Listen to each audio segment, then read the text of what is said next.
আসিম মুনির ভারতের হামলা যখন চলছিল কোথায় ছিলেন তিনি? শুক্লা, একদমই তাই। ভারত যখন পাল্টা প্রত্যাঘাত আনছে, 9টি জঙ্গি ঘাঁটি যখন গুড়িয়ে দেওয়া হচ্ছে, তখন পাকিস্তানের সেনা প্রধান লুকিয়ে সিটিয়ে রয়েছেন তিনি, এমনই খবর সামনে।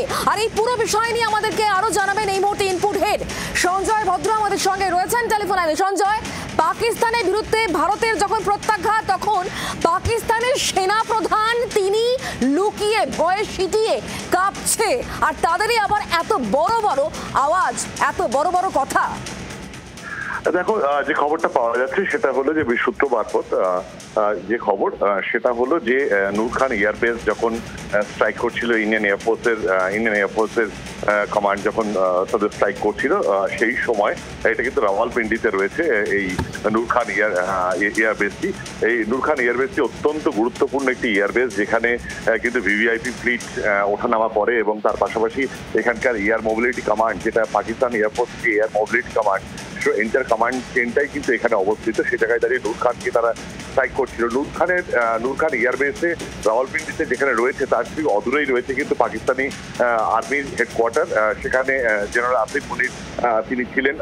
সেই সময় যখন ওখানে অ্যাটাক হয়, তখন সে সময় সূত্র মারফত যেটা খবর, পাকিস্তানের আর্মি চিফ আসিম মুনির তিনি এ সময় বাংকারে লুকিয়েছিলেন। প্রায় 2 থেকে 3 ঘন্টা তিনি বাংকারে লুকিয়েছিলেন। পরবর্তীকালে যখন এয়ার স্ট্রাইক শেষ হয়ে যাওয়ার পর, যখন নর্মালসে ফিরে আসে, তারপর তাকে ওখান থেকে শিফট করে সেফ হাউসে শিফট করানো হয় বলে আমরা জানতে পারছি। অর্থাৎ নূর খান এয়ারবেস যখন ইন্ডিয়ান এয়ারফোর্স স্ট্রাইক করছিল, সেই সময় কিন্তু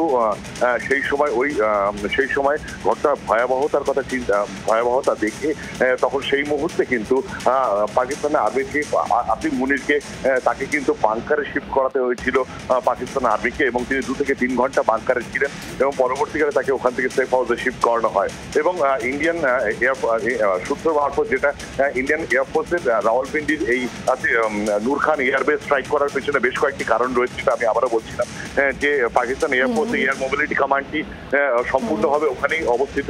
এর পাশাপাশি Saberi airborne early warning system যেটা রয়েছে, সেটাও ওখানে রয়েছে। তার পাশাপাশি C-30 ট্রান্সপোর্টার ফ্লিট সেখানে রয়েছে, এবং রিফুয়েলিং এয়ারক্রাফট গুলো ওখানে রাখা থাকে।